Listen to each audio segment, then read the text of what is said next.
All right, so I think we're gonna start because I know you know my timeliness. So I just want to welcome everyone for coming out. I'm Zeta Govan, for those of you that don't know me. And I want to thank you for your patience and tolerance in the last couple of months. So thank you for that. Is there anyone that don't know? Elise, I think you've been in the meeting before, correct? I have, and I'm here on behalf of Tiffany Ruffino of the Youth Mental Health Coalition. Yes, excellent. Thank you so much for being here. I really appreciate that. Glad to be here. Great. All right. So the agenda has State Rep Oliveira presenting, but he's not here. So we'll go right on. I wanted to touch on insurance carriers, which is, I think, one of the big barriers to being able to provide good care for the state of Massachusetts and the entire country, of course. So we haven't been able to actually touch base with them. We've invited them here so that we can talk about what barriers are and how we can help them actually help us help our clients, because that's basically what it's about in the end. Does anyone want to say anything about that? Oh, somebody's with a cell phone. Any comments, questions about that? All right. And I think it, sorry, my dog was barking, so I went on mute. Okay. I think it's a really good idea to, you know, have a conversation with insurance providers. I think Massachusetts has some mental health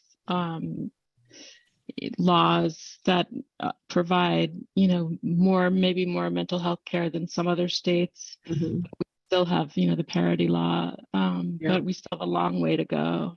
Mm-hmm. And it would be interesting to see things from their perspective. Mm-hmm. I think that's a really good idea too. Yeah, thank you. I think I agree with that, because I like to make sure that we do hear everyone's side, and then find ways for us to work together. That's my my goal. So I do need to ask who 413-563-6049 is.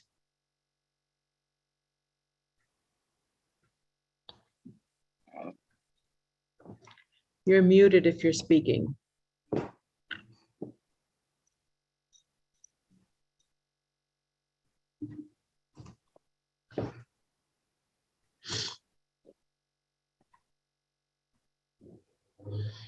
Five, 6-3-6049.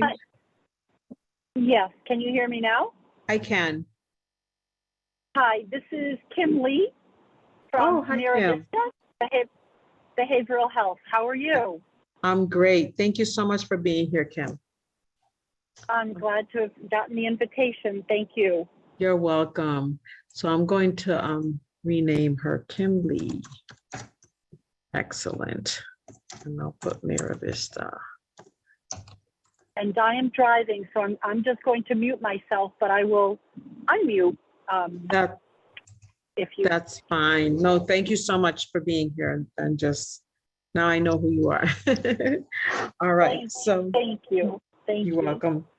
So at this time, I asked, actually, we can probably get back to State Representative Oliveira when he comes in. If he comes, I know he's campaigning, so he might be on the campaign trail. But at this time, I do want to ask Kathy Nagy from BHN to present on an exciting endeavor that I think we got in Springfield and in the state, I know. Go ahead, Kathy. Absolutely. Hi, everyone. So BHN is pleased to be awarded the Community Behavioral Health Center funding for the Lower Pioneer Valley catchment area, which includes the city of Springfield, out to Wilbraham and west out to the hill towns. Mm-hmm. Center for Human Development has Holyoke, Chicopee over to Palmer and Ware for the similar program. So I'm really excited about what opportunity this will bring, and in particular, really allow us to do the kind of mental health checkup that the committee has been working on. So I have a bit of a PowerPoint. If it's okay, I'll. Okay, let me know. Can you share the screen? Yep, there you go. Yeah. Good. So let's see. Kim, no looking. So the Community Behavioral Health Center, this is the way we've been explaining it to our staff, and we have materials that we are almost done. We can send out as well, but the design of the Community Behavioral Health Centers is a one-stop shop that really focuses on the right care at the right time and the right place. And so the way I understand this, that for kids, we've had good wraparound team-based care for like the Children's Behavioral Health Initiative. For adults, we really haven't. And the way I understand this is in the past, the only thing we've really been able to get reimbursement for is individual therapy. And it's been a very fractured system. And so if people need other things, we now have recovery coaching that can get their own funding. But the idea of team-based care, right care, is in part team-based care, so that the client is in the middle and we have the options for reimbursement for all of these different kinds of supports and services for individuals, adults, and kids, which is our work. I just got a notice that my internet's unstable. Can you hear me okay? We can. You broke up a little bit there, but I think it just slowed down. You're good. Okay, okay. Another element of the right care principle is the introduction of this urgent care capacity, which I think is really going to meet the needs of the mental health checkup in a really wonderful way. So in the past, we've had routine care in our system of care, right, that the insurance companies reimburse for ongoing individual therapy or group therapy. We now have some peer support options, including recovery coaching. And then the other option has been emergency or crisis services. And so, for example, if I'm a therapist and I have back-to-back 45-minute sessions with clients, and one of my clients comes in today and they're really distressed and they need more than a 45-minute session, I don't have much that I can do because my next client is waiting. And so my choice as a therapist is to say, do your best, call crisis, you know, or for example, people who don't work well with, or whose needs are not met by, that's a better way I want to say it, whose needs are not met by regular scheduled appointments. And that they need to be able to be seen when they need to be seen and not when they're scheduled necessarily. One of the taglines we've talked about is stop in when you're ready and we'll meet you there. Is the idea that if I say you're going to be ready a week from Thursday at 4 o'clock, but that person is ready on Tuesday at 9, there's not much we can do right now except go to crisis or go to the emergency room. And this urgent level of care really allows for more flexibility. So an on-demand, care on demand as needed service could be a one touch, could be a two touch, could be more touches. So it's not necessarily open in for forever therapy, but it's a one touch, it's a mental health checkup, or you might need it twice, or you might need it 3 or 4 times. But the idea that you can have care when you need it in the way that you need it. I think the other piece, so medication evaluation and intervention. So the urgent services requires psychiatric and psychopharmacologic intervention within 72 hours of defined urgent need. So the idea that somebody can be seen in urgent care and a tweak of their medication or starting medication could keep them from the hospital or keep them out of the emergency room. Well, let's make that happen. You don't have to be in therapy for 3 months and then get on a referral for psychiatry. So that's going to make a big difference. So the right time element, care when you need it. So the routine and urgent behavioral health services at the CBHC, and I'm going to pause for a second and say that the brick and mortar location for the Springfield CBHC will be our 417 Liberty campus there right before the Armory Rotary. But outreach, we'll get to in a minute, is a huge component. But the brick and mortar, the services for routine and urgent care are Monday through Friday, 8 to 8. Saturday, Sunday, 9 to 5.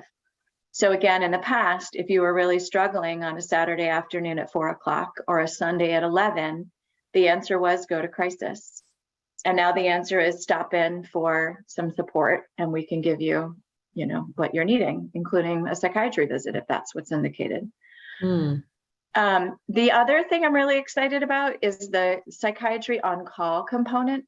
And so the way I'm thinking about and talking about this is if you have children and your child, your 8-year-old has a high fever at 10 o'clock at night, you could take them to the emergency room, but probably you're going to call your pediatrician's office first, and they're going to page the doctor on call. And then either that doctor or the nurse working with the doctor or the on-call, whatever, somebody's going to get back to you and say, here's what you can do. We've never had that in behavioral health. So if at 10 o'clock at night, you went to the pharmacy to pick up the prescription that the doctor wrote you in your office visit today, and it's not there, or it's not what you thought it was, or you started a new medication today and now you're getting a rash all over your body and you don't know if the two things are connected. Right now, the only option is to go to the emergency room. And with this new CBHC, we will have 24/7, 365 on-call psychiatry. So one of those things happens to you at 8 o'clock on a Friday night or 2 o'clock in the morning, you can call and a psychiatrist will help figure out what's going on and get right back to you. The right place element is the clinic, the school, the home, or telehealth, or anywhere in the community is as is clinically appropriate and desired by the client. We should be able to deliver those services. I'm going to pause for a second and say at any time, Councillor Govan, if you feel like we need to stop the discussion or stop the presentation, you can just, you know, cut me off. Okay. No, I have a lot of questions, of course, but I'm gonna wait for you to finish because they may be answered. So okay, so I'm almost done with the sort of formal part, but stop me anytime. I know we've got other things on the agenda. So another element here that I want to highlight in terms of right place is the idea of a statewide behavioral health access line, which we're waiting to hear more about, but that's part of the design. So the messages that we heard a couple of months ago of if it's a psychiatric emergency, don't call 911, call 988. Right now that is going to the suicide prevention hotline. But as I understand it, the plan is that that number will get routed to a statewide behavioral health access line that will be staffed by master's level clinicians. And their job is to answer the phone live and either de-escalate the client in the moment, direct them to the local CBHC for urgent services. So they'll take the call, maybe at 2 in the morning or at 8 at night, and say, okay, where do you live? This is what I think you need. They're open right now. Walk in, here's the phone number. Or they will directly deploy the crisis team as needed. So if they try to de-escalate somebody and they realize this person really needs an in-person visit to the community, they would contact the contracted crisis provider in that person's region and deploy directly the crisis team to do an evaluation. So we're all waiting to hear what that looks like. So let's see. I want to say just a word about how crisis is proposed to change. So I'm excited about this because we've done a lot of work and planning with the Pioneer Valley Project and ADMA on how we can do better community response crisis. And I think this model really helps us get there. So it's no longer called emergency services, it's called AMCI and YMCI. So in the name, clearly it's mobile and it's an intervention, it's not just an assessment. So there's a 2-person response as the norm. And so we'll be sending out credible community ambassadors, counselors, clinicians to the communities to do that. But the service isn't just a risk assessment, which is what it is now. And I'm really excited about this element.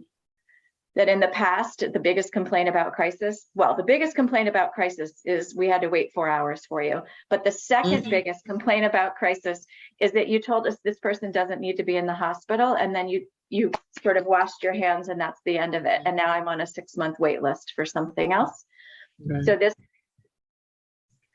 allows for a stabilization in the moment. So they do a risk assessment, and if the person doesn't need inpatient level of care, that 2-person crisis team should be stabilizing the situation and delivering what's called crisis counseling in that moment. And then we're also going to be paid for follow-up. So kids' 7-day follow-up is what's happening now, but we're going to be paid for a 3-day adult follow-up to make sure that that person gets connected.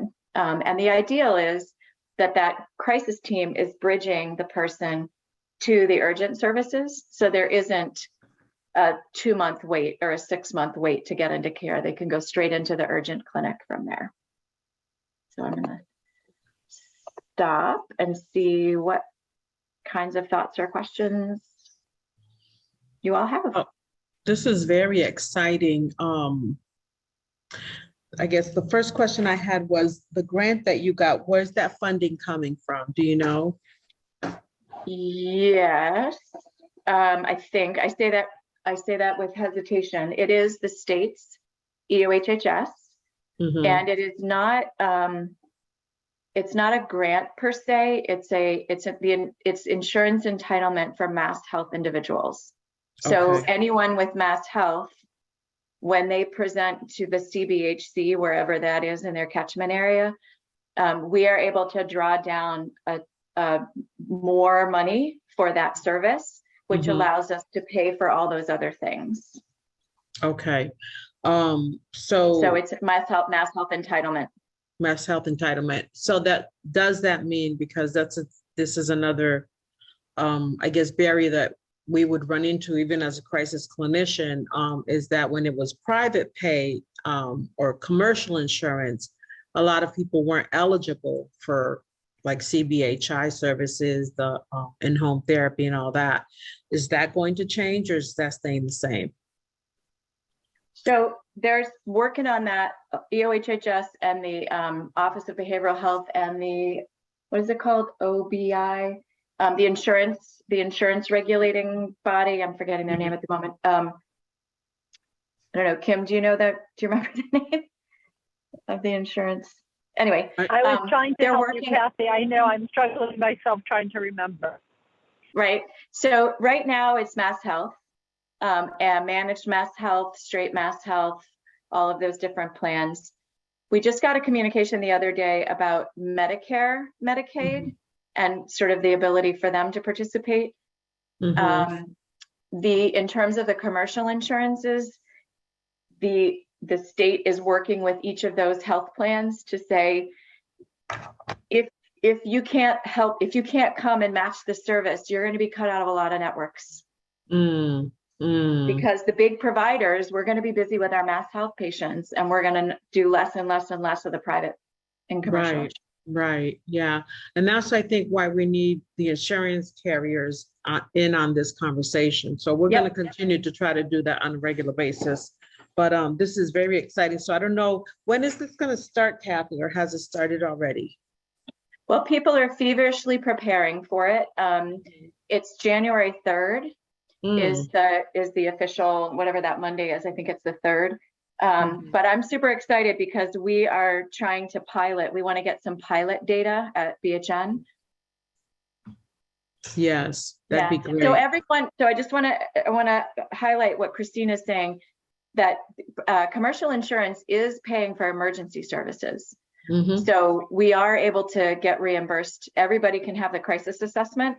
The part that's not as easily or smoothly reimbursed is the urgent services and the post-crisis follow-up visits and stuff like that. Right.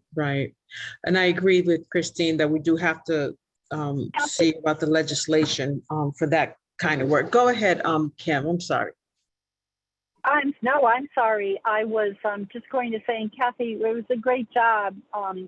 It's so complicated, isn't it? My gosh. Yeah. And to have it all up and in place by January. But I think to the point in terms of insurance, one thing that the state had made clear in the original procurement of this, as well as the development of the new behavioral health roadmap from EOHHS, was the importance, which BHN has always been a great community partner and able to do, which is collaborate. And so for individuals who may not have the right kind of insurance because of partnerships with other existing behavioral health, mental health programs like BHN or MHA or others. There will be synergies between those. In fact, I think part of this, Kathy, correct me if I'm wrong, but there were memorandums of understanding that would need to be developed between the CBHCs and other providers to make sure that those without mass health would still have access to mental health programming. Absolutely. And the other thing, at least I see your hand, but I just want to say one thing about what Kim was saying. The other thing we talked a little bit in here, Councillor Govan, with this work committee is, and I would love to see someday it happen, is a collaboration between the different entities to lessen the experience of individuals of sitting on multiple wait lists. So it's a little bit different than the commercial and private insurance issue, but it's similar in that the CBHCs are visioned to be a one-stop hub that then directs people out into the community providers. We're not supposed to be the be-all and end-all as a CBHC. We're supposed to know that ADMA is a specialist in this, and Latino counseling is a specialist in that, and Gandara is a specialist in this. And so we do the urgent and the crisis and the urgent services, and then have these hopefully really smooth pathways and linkages to get people out. But in my dream, that's really, really well built, so that we don't, what we have right now is all of our wait lists are clogged with the same people waiting for who's going to have the first opening.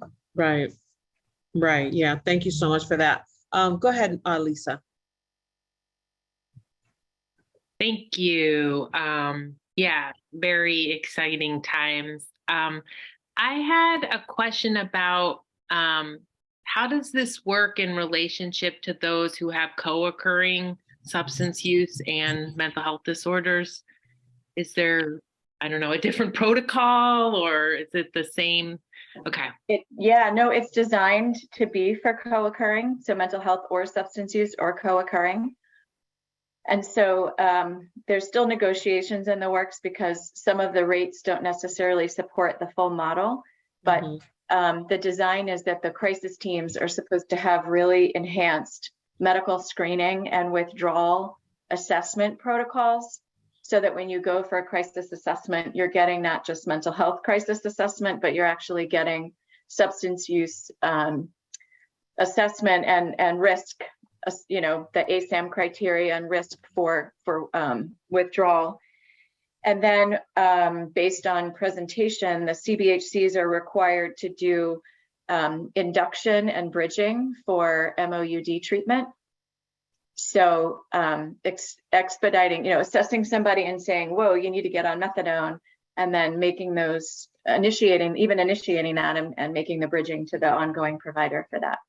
We have a long way to go. I mean, honestly, it's been such an uphill battle since the days when mental health and substance use thought they were separate, erroneously so. And it's just still an uphill battle to convince people that it's hand in glove, Absolutely. So Kathy, I guess the question, it brings me back to when we first started having these meetings, is the collaboration, and how can, we seamlessly work together. I think that we've been trying to do a really good job of that, of trying to highlight all the mental health agencies. Of course, everyone has a wait list, and figuring out a way to make sure that, you guys have what you need when you're making out the referrals, because like you said, the CBHC is kind of like a landing page. And how are we going to continue making people aware that this is an option, that mental health checkups are necessary? Hopefully we'll continue doing that on, over here, but how can we do that together? It's a great idea. I mean, it's a great question. And what's going through my mind is, I would say we've all been just, I don't know about the other agencies, but we've been with our heads not the heads in the sand, but like all full court press internally, trying to figure out how we're going to get our ducks in a row and our medical records and billing and all blah, blah, blah, blah, blah, blah, our workforce. But I think we're probably a week or two away from really having some meaningful dialogues with community partners. And I was planning, Shalon has been working hard on what she's calling a community advisory network, specifically of other partners to help support and inform BHN with the development of this, not to be a sort of a separate or exclusive thing, but like, hey, turning to all the different community partners and saying, are we on track with this? What are we missing here? What do we need differently here? So I was thinking about leveraging that gathering, the community, I think she calls it CAN, the Community Advisory Network. But maybe it's something instead that's rooted through this committee and your role in power and convening to say, what should the city of Springfield look for in terms of partnership between agencies to do this right? And I would 100% be at that table with bells on, like, how do we do this? That's great. And I think that might be something that we can, move forward, because this is our last meeting of the 6 meetings that were initially scheduled for the new mental health subcommittee of the city council.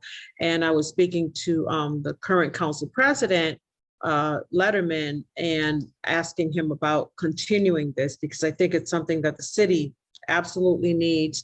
And, we can certainly, call partners to the table and figure out a way that we can work together, because the First Lady of New York, I believe, said it, the only way to do it is through collaboration. So I really look forward to that.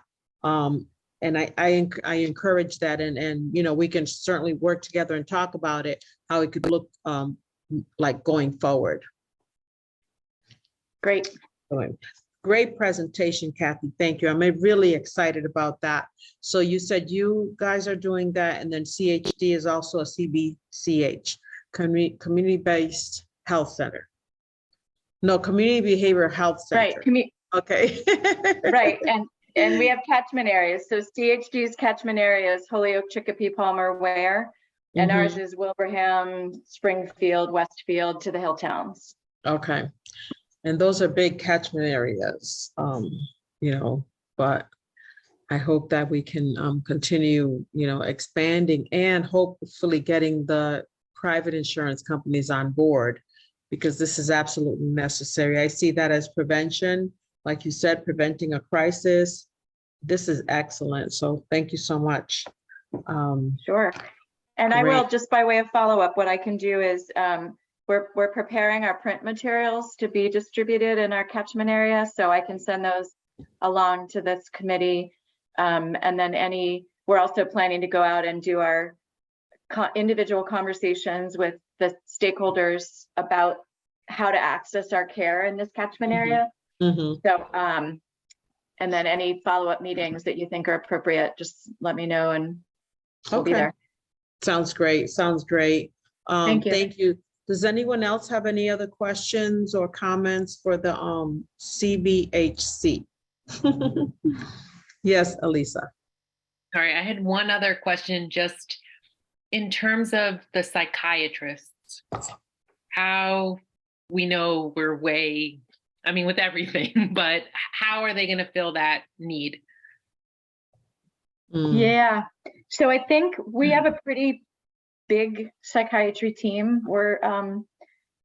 There's 2 things that we're working on. One is APRN residency program that we've just started, so that we're creating our own pipeline, which hopefully will it's already reaping benefit in terms of people who have stayed after that program. And then it's still a theory that needs to be proven, I guess, but we have a lot, we're not the only ones, but community behavioral health has a lot of wasted time in missed appointments for psychiatry because they book far in advance, and then lots and lots. So we have a lot more capacity than we're using. Right. And so my hope is that the on-demand approach show up, stop by when you're ready and we'll meet you there, is going to result in more efficient use of the access and capacity we already have. Hmm. So those are our two strategies at the moment. That's excellent. Excellent. Thank you. That was a good question. I drew a question, but I can't think of it now. So the staffing, how's this, is there going to be a separate program that BHN is going to create, or are they going to integrate it with the current outpatient? How's that going to look? Yep. So we're in the process of transforming the workforce. So the current outpatient workforce is transitioning into this new model, and our crisis workforce is also transitioning into this model. Mm-hmm. So right now we're actually in pretty good shape. I should knock on wood when I say that, but we have a lot of people who are eager to learn the new model and see where it takes them. The rates from the state have allowed all of the CBHCs to raise our rates pretty dramatically from what they've always been for behavioral health. So it's better to stay than it used to be. Let's just say it that way. That's good to know. Yeah, so I think we're feeling in pretty good shape actually about the staffing for this. That's great. That's great. All right. And if there aren't any other questions or comments, great. Thank you again so much for that, Kathy.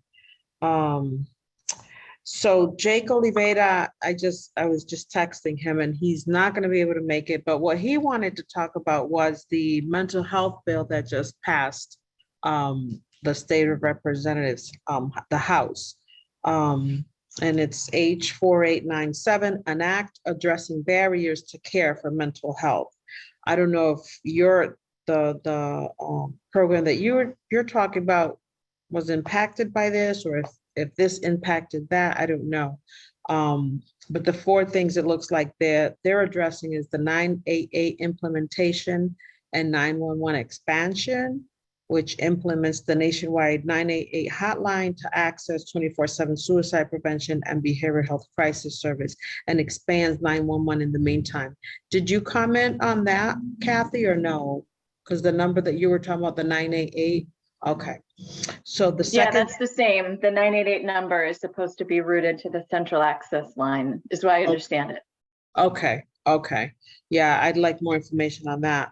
And then it says the school-based behavioral health services and programming increases access to behavioral health services at schools and provides resources to better manage crisis cases in early education. The third thing is expanded insurance coverage, which requires insurance coverage of critical behavioral health services, including emergency programs, acute treatment, and annual mental wellness exams. We did it. We did it. No, only kidding. But that's good to know. I wonder what that's going to look like. And then the fourth thing is workforce investments provide scholarships to support a culturally, ethnically, and linguistically diverse behavioral health workforce to support high needs populations in Massachusetts. So those are the four items that that bill addressed, and it looks really good. And I think that was part of the, I guess, additional money that the state received, or the state found somewhere, because we overpaid in taxes. And I know a lot of it was sent to the addressing mental health barriers. I know they did the same thing in Connecticut. So that's exciting. And I'm excited to see what that's going to look like going forward. Anything else? Thank you so much. So let me see if somebody chatted. Christina's loving this. Yay. Yeah. So going forward, I again want to thank you all, want to thank everyone who attended the mental health committee meetings. This is our last meeting of this, I would say, portion of it. I'm excited to speak to Council President Letterman to help us continue doing these mental health committees, because like I said, Springfield and every city, I think, should have a mental health committee on their city council. So I look forward to continue working with you all. I'm excited, Kathy, to see what it will look like if, you know, we can figure out a way to help the collaboration, because that's absolutely what we need. Okay. And it's 6:39. I could give you guys some time back. You guys, Oh, thank and you that's so good much. for our mental health. That's right. That's right. Always thinking about that. You guys have a good night, and thank you so much. Thank you. Thank Take you. care. Good night. you. Everybody. Yeah. Good night. Great job, Kathy.